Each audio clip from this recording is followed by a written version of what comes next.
quick test to compare aluminum rims to carbon fiber rim which I have for sale.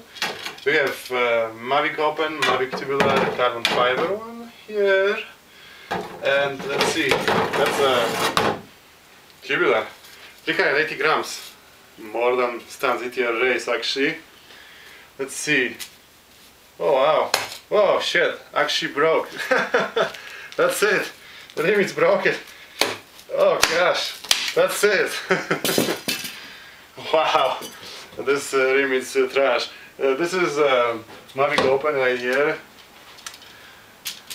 Well, it's stronger. I don't wanna push harder because I might use this rim one day, but I think I can do the same thing what I did to this tubular.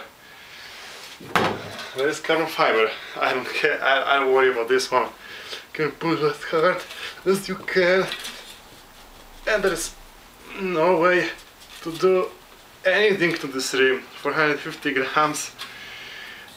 I don't think there is any reason to worry.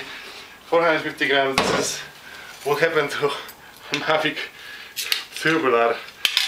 That was nice rim though. So there it is.